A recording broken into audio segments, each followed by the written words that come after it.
थुंग थुंग एक गरीब किसान था। वह दिन भर खेत में मेहनत करता, पर शाम होते ही उसकी सारी थकान अपनी बीवी सुशीला और बेटे चिंटू का चेहरा देखकर दूर हो जाती थी। गांव के सभी बच्चे शाम को मैदान में खेलते थे, पर चिंटू घर के आंगन में अकेला बैठा रहता था, क्योंकि चिंटू जन्म से ही अंधा था। उसने कभी यह दुनिया नहीं देखी थी, पर उसे कभी इस बात का दुख या कमी महसूस नहीं हुई, क्योंकि उसका बाप थुंग थुंग उसे जान से ज्यादा प्यार करता था। थुंग थुंग हर शाम चिंटू को कंधे पर बिठाकर पूरा गांव घुमाता और कहता, तू फिक्र मत कर बेटा, जब तक जिंदा हूँ मैं ही तेरी आंखें हूँ। लेकिन एक दिन गांव में एक जानलेवा बीमारी फैल गई और थुंग थुंग उसकी चपेट में आ गया और उसकी मौत हो गई। लेकिन उसके बेटे को कुछ पता नहीं था, पर उसकी बीवी बुरी तरह टूट चुकी थी, क्योंकि उसे पता था अगर इस अंधे बच्चे को पता चला कि उसके बाप नहीं है तो वह यह दर्द कभी सह नहीं पाएगा। लेकिन एक दिन बेटे ने पूछा, माँ पापा कहाँ है? सुनते ही सुशीला रोते हुए बोली, बेटा तेरे पापा शहर गए हैं तेरी आँखों का इलाज लाने के लिए। लेकिन सुनते ही चिंटू मुस्कुराकर बोला,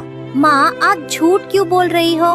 पापा तो अभी भी मेरे पास बैठे हैं, उन्होंने मेरा हाथ पकड़ा हुआ है। सुनते ही सुशीला की रूह कांप गई, पर उसे कुछ समझ नहीं आया। और उस दिन के बाद गांव वाले जब भी वहां से गुजरते तो देखते कि अंधा चिंटू अपने आप कुछ बड़बड़ा रहा है और हवा में हाथ ऊपर उठा रहा है, जैसे कोई उसे कंधे पर बिठाना चाहता हो। देखते ही सब सोचते शायद बाप के लिए बच्चा पागल हो गया है। देखते ही देखते महीने बीत गए। एक दिन सुशीला खेत जोत रही थी और चिंटू घर में अकेला बैठा हुआ था। शाम भी हो चुकी थी। तभी आसमान में बहुत तेज बिजली चमक रही थी। पूरा गांव बिल्कुल खामोश था, क्योंकि बिजली इतनी ज्यादा चमक रही थी कि कोई बाहर नहीं था। लेकिन तभी एक तेज बिजली सीधा थुंग थुंग के घर पर गिरी और पूरे घर में आग लग गई। अंदर बैठे अंधे चिंटू को बिल्कुल पता नहीं था कि क्या हो रहा है। तभी सुशीला खेत से घर पहुंची, लेकिन पहुंचते ही वह चीखती रह गई, मेरा बच्चा अंदर है, कोई उसे बचाओ। पर आसपास बचाने वाला कोई नहीं था। सुशीला रोते हुए वहीं जमीन पर गिर गई कि आज उसने अपना बच्चा भी खो दिया। लेकिन तभी वहां एक अजीब सा सन्नाटा छा गया और जलते हुए दरवाजे से